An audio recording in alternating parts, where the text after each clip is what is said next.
Welcome back to an exhilarating time here on The Careful Boys, where we have Paul Gomez. Everybody, let's go. So this is definitely one of the crazy stories that you've shared here. We're literally just like hanging on the edge of our seats here and all this stuff. You literally just got this crazy deal from Nike, and you basically walked away because you're like, I can't take that deal. You're making more money doing a bunch of other things, and then suddenly you're getting a deal from Interscope. No, it was Warner Brothers, but it was Interscope. Tom was at Interscope, so Tom, like one of the best humans. Talk about a story. Guy started in the mailroom at Warner Brothers as a kid, and became the president and head guy at Warner Brothers. Wow. And founded Interscope with Jimmy and Ted. Wow. So he's very, very, very, very gnarly. He's super, like you go through his house and he's all these letters from Tupac to him. Like, I actually totally break from that, but I got to ride up in the elevator for the first time. I was going to Interscope and I was on the elevator with Tupac's mom and Biggie's mom. What? First time I was in the elevator going up with them to Tom's office. I was like, both of them at the same time. That's crazy. Crazy stories like what the? How did that happen? They were just. I just was going. I had to come. Tom drugged me into some crazy meetings. Like I'll share this story. But let me get back to this one. Yeah. These side stories are insane. No, I have a million side stories that are psycho. Like Bob Hurley said, we should write a book because nobody would ever believe the stories that we have. It's like people who go, there's no way this guy's for real, and they go, oh wait, he's for real. There's another. So before you get to that story, another story. So we have a mutual friend named Tall, and he works. He runs Nitro Circus now, which is Rob Dyrdek's like action sports production company. And he was telling me, are you guys familiar with Agenda? Mm-hmm. Yeah. Giant streetwear convention. Tall told me you saved Agenda one year. No, I didn't save it. I made it. I put ASR out of business and made Agenda what it was, and it sold for millions. That's what 2 years later. Yeah, he said because Agenda was here, ASR was here. Yep. And then he said you did some move Then I flipped the script. that flipped the script on the whole thing. And Agenda became the new biggest. And sold for $1 gazillion to Magic. And I was like, and me and him were just fucking like eating hummus and pita bread while he was telling me. I was like, damn, that's what Paul did? That's fucking crazy. Why are you just so small? No, because he took me to his favorite Israeli restaurant in Vegas. It's actually really good. And I was like, what? Shout out to Tall Cooperman. He's dude, that guy. I love that guy. It was not to get off track, but he lost some family in the October. Yeah. So he's a wonderful human, and we just lost a really dear friend, Dingo, too. So it's been a rough ride. So shout out to Tall. I love you, brother. So back to Nike, and so I call Tom, and he's like, I'm like, hey, this is what's going on. He tells me the money. He calls me back. He goes, I'll give you that money. I'll give you that money to start your record label. I'm like, okay, because by that time I was involved with No Doubt and all these different bands that were, I had an A&R gig bringing bands to the label because it was like I was always out, and I had made friends with all these bands through the years, so everyone knew me, and then I had concert tours, so then bands I'd worked with, had become massive, like huge acts, like multi-million-dollar acts. So I called Bob back and I'm like, hey, I got the money. And he's like, what? Tom's going to give me the money to start my record label. So thank you. I'm super grateful, but I can't move forward. And it was like, which was crazy to me because all the music, all the network was coming through Bob and I, but mostly through me. It's never about me. And it was like, and Rick DeVoe had a huge play in it and all these things. So I was like, and then Bob's like, I don't want to make the deal without you. And I'm like, okay. So he called Nike and said, hey, Paul's got to be set up this way. So I was supposed to report how much money I make on the side to Nike. I never did. So then we started our record label. So me and my friend Jordan Tapas, he's like one of the biggest guys in TV now. He's like super gnarly, but it was called The Record Collection. And the first guy we tried to sign was a guy named Satyricon. Are you guys familiar with Satyricon? Mm-hmm. Google Satyricon sometime. Satyricon is a Norwegian black metal guy who thinks he's 5,000 years old. What the fuck? That's crazy. And he's not being satirical? No, it's Satyricon. Did you look up Satyricon? Yeah. black metal band formed in Oslo in 1991. Satir and Frost have been the band's core members since 93. Wow. Who thinks he's 5,000 years old? Satir and Frost are such gangster names. So Satiricon, because we're like, dude, that would be so gnarly to sign Satiricon. Because everyone's like, they were like, what would you do that for? And I'm like, because it's gnarly, right?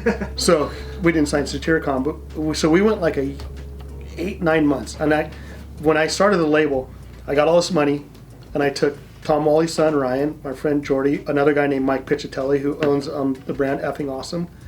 You guys familiar with that brand? You never heard of the brand Effing Awesome? Sounds kind of familiar. Maybe I see it. I'm just not putting the F-U-C-K-I-N-G on it, but it's him and Jason Dill. So they started that brand, so no matter what anyone said, they still had to say their brand was Effing Awesome. Nice. That's funny. So everyone who worked for me, I paid them a lot of money. Because I'm like, we'll get to this story, it's a funny one. So I'd pay them a lot of money. So these are kids, and I was paying them like 120 grand a year. And this is like in the 90s, or in the early 2000s, I'm sorry. And I'm like, because if you have a real job and you get a real wage, you don't want to lose your job. Yeah. So we had 8 months of not signing a band. Damn. And they're like, why aren't you? Because we didn't want to sign anything that we didn't like. So then our first artist we signed was a guy named Harmar Superstar. Harmar Superstar. Okay, if you Google Harmar Superstar, The names are crazy. So crazy. he looks like George Costanza, Oh shit. but he sings like Justin Timberlake. No way. I got to give you this photo because if this guy sings like Justin Oh, Timberlake, dude. that's crazy. He's insane. I don't know if you're allowed to play music on here. I could play for like 3 seconds at a time. Harmar Superstar, I think you'd be able. What? That's not what I thought this was gonna look like. Wow. Dude, amazing. Harmar Superstar.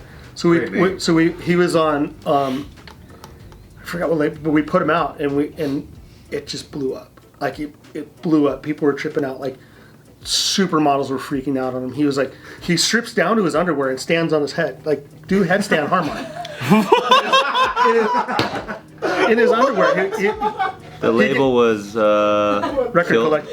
Yeah, record collection Record or collection. Love on Life. Yeah. Yeah, record collection. So if you Google Harmar standing on his head, like he gets totally down to his underwear. Right there. The left, far left. Right there. Yeah. So show those guys that. Whoa! You're not even kidding. Dang. He was stripped down to his skivvies, and girls loved him. Like, it was insane. Especially when he did that. So we did that. We ended up doing the Vladimir vodka campaign. Can you pull that up? There's no music to that. Vladimir Harmar vodka campaign. He's in a pink hat, like riding a unicorn. What the hell? There it is.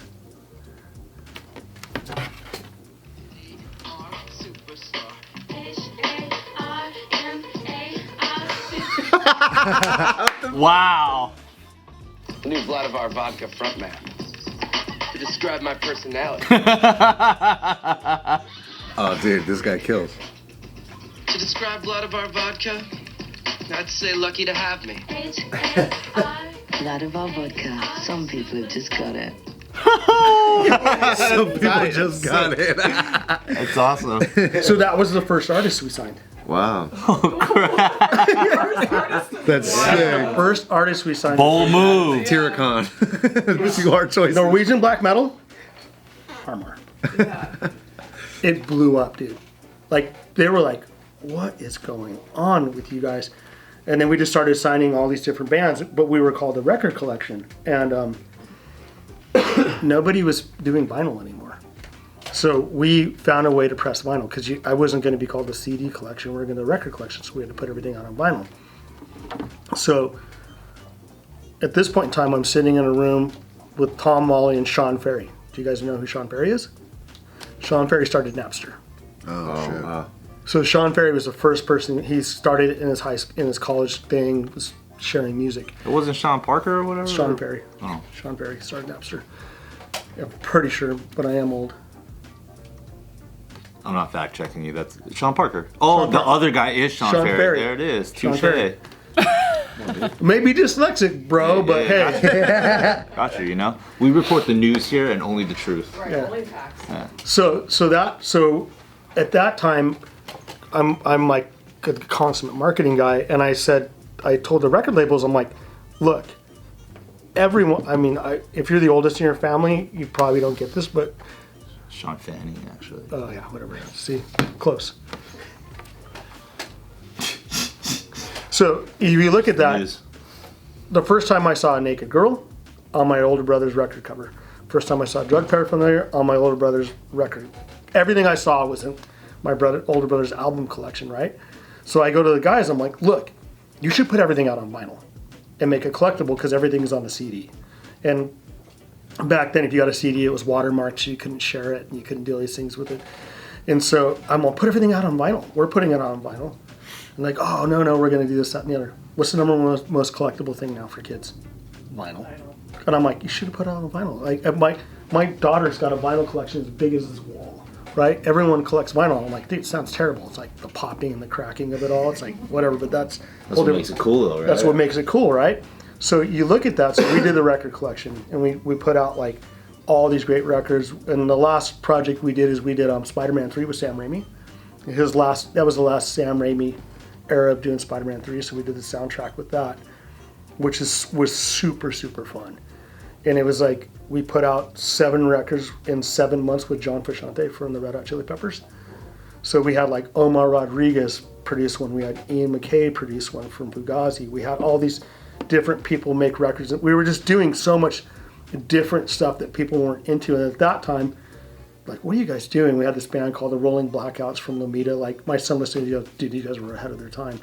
We had Simon Dawes is now Dawes, and then Blake is in a different band. We had all these bands, the Walkmen. We had a huge hit with a song called The Rat. But this was like all pre anybody like into that hipster kind of scene. And like now all these records that we put out are super collectible, right?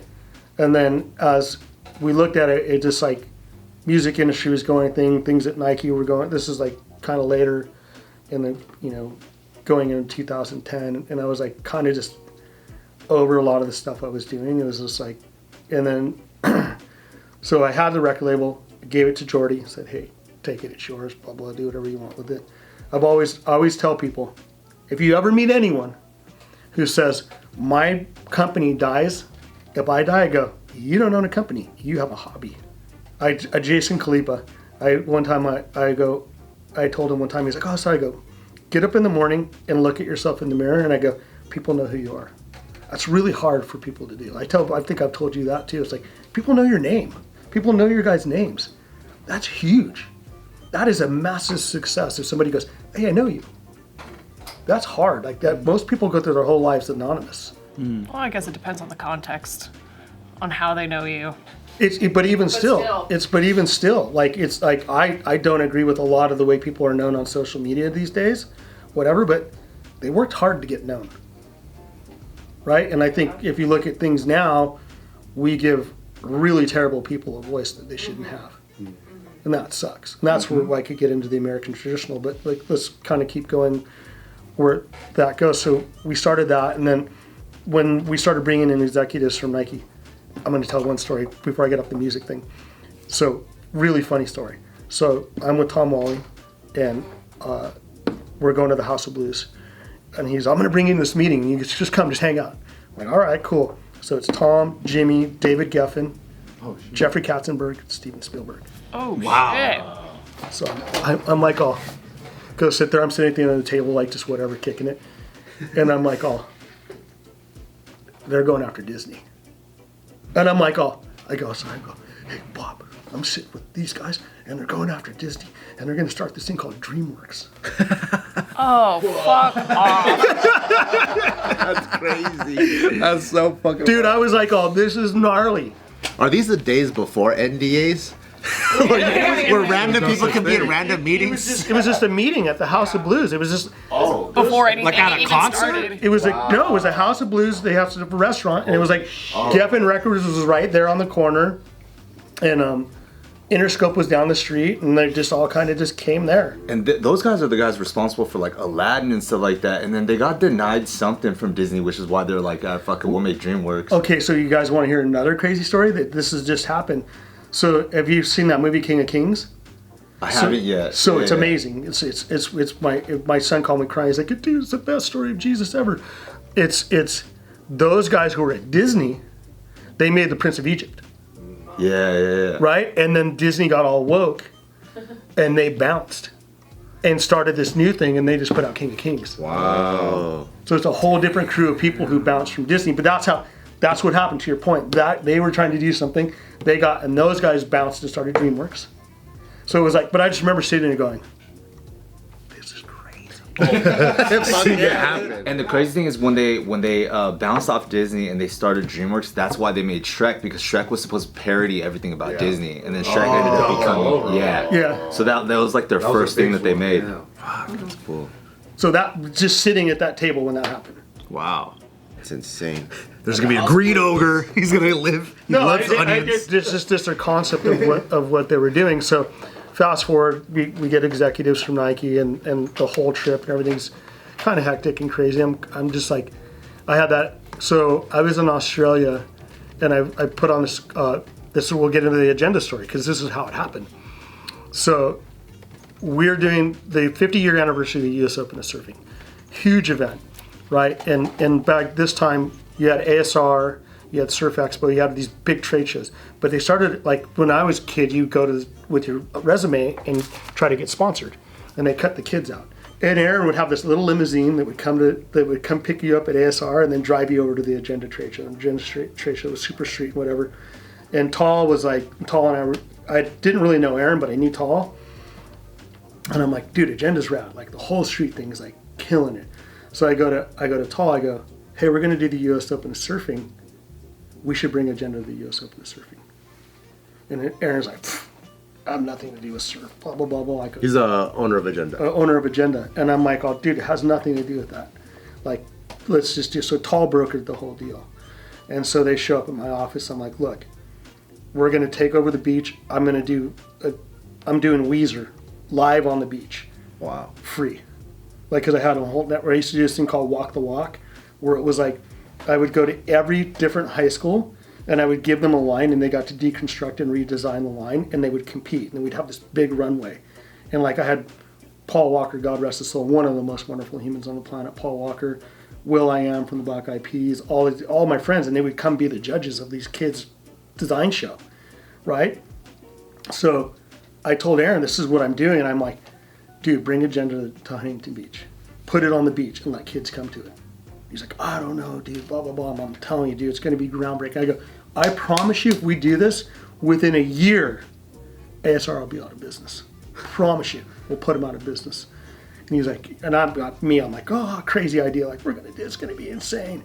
Yeah, Tall told me he was freaking the fuck out. Dude, He goes, I don't know what, this guy's crazy. I don't know what he knows what he's doing. This guy's crazy. But I put on all these big events and concerts. Like, I was involved in the Warped Tour in the very beginning. I was involved in all these giant concert tours. Like, I could go down the Warped Tour story. The first time they had the Warped Tour in the parking lot, and I'm with Kevin, and I'm like, oh, this thing could be huge. And he's like, yeah, but we had to rent parking lots. So I'll have everyone. So it was like Bad Religion, Pennywise. They all came to my office at Billabong and sat down, and we go, hey, everyone take a pay cut. Let's get this thing on the road. Let's do this Warped Tour. Boom, longest lasting tour ever. And that started from 1 year, next year, Warped Tour.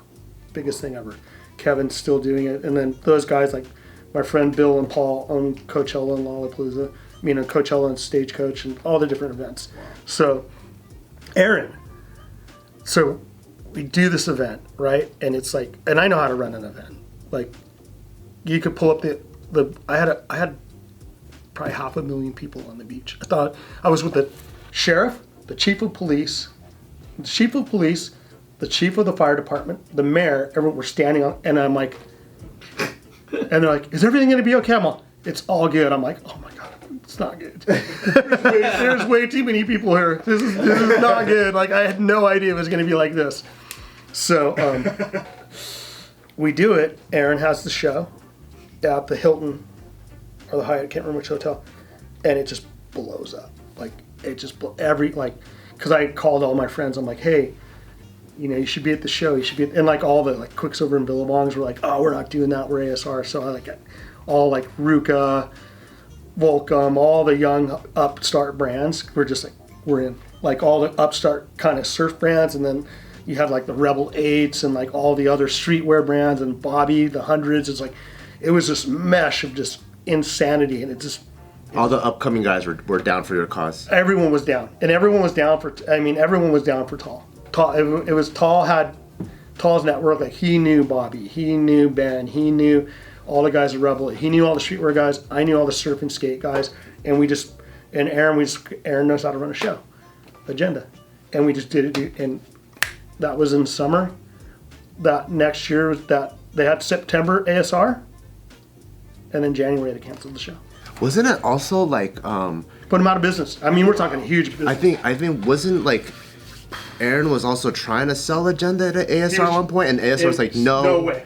And then I think it turned the other way around. Yeah, ASR tried to sell? No, they tried to buy Agenda. Aaron was trying to sell Agenda to ASR. Because Aaron's one of us. He's completely high school dropout. Super. One of us. He's one of us. Like, he's straight up one of us. And he would never sit here and do any of this because he's not that guy. He's like, he wears the same uniform every day, black on black. He's like the streetwear frickin' Johnny Cash. So we did that, and it was, the next thing you know, it just blew up. It just got massive, right? So this is... Did he end up buying ASR? Or no, ASR just went out of business? Magic, ASR got bought. No, ASR's gone. It doesn't exist anymore. They went out of business. It's forever gone. We killed it. And I said I could kill it. And I told him, I go, we can kill this thing. And Aaron and Tall and I killed ASR. It was awesome. Imagine trying to sell to someone and they're like, no, fuck you guys, and then they're out of business next year. That's crazy. What if they actually wanted to buy but they didn't have any money and that was a secret? Well, they had money. It was just that there's all these like moments in time, right, that happen. Like there's such unique moments in time, and it was like luckily in these different times I've had the opportunity to be involved with great people, and God has blessed me in so many ways to actually listen to people and not know that I don't know it all, right? It's like, okay, well, this guy's the guy. And then they'll go talk to me and go, you did this, I'm on, but you did this. And I go, I'm yesterday's news. Like that's old stuff. So fast forward, I go to Australia, and the US Open's like the biggest thing on the planet. We had Weezer play, and then we had MGMT play. We had like Passion, we were having the biggest acts on the planet. Like you had will.i.am there, you had like every celebrity, like it was massive. Like it was huge. And then I got approached by Australia, because I go to Australia a lot, and there used to be the biggest event in Australia. It's called the Hot Buttered Pro Junior. It was in Sydney, and everything had moved to the Gold Coast. So Super Banks there, all the best waves are there, blah blah blah, and everything kind of fell away from Sydney, in Manly Beach and that whole area, and that's like really cool. So I went over there and I got in this bidding war between Brisbane and Sydney, and so Brisbane's offering all this money and Sydney's offering all this money. I'm like, there's a big skate event in Australia called Bolorama. It's in Bondi. It's like this really rad skate event. All the pro skaters go to it. And with the US Open, we had skateboarding and surfing, and like I took all the dirt bikes off the beach. I'm like, nobody rides dirt bikes on the beach. Kill that. So I just made it like what was core to our community. So then we go to Australia and I get pitched the whole thing to do it there, and then I got Sydney to give me a ton of money to do it. And this is where everything starts to go south. So my relationship with Nike is already kind of wonky, and I'm just like, it's become like we've signed like all these really high performance surfers, and we went from like freedom of choice and microphone use to true performance. I'm like, dude, I'm not a jock. I don't even watch. Let's keep it at the high note, because we'll start tanking on the next video. Okay, we're bringing it down from there.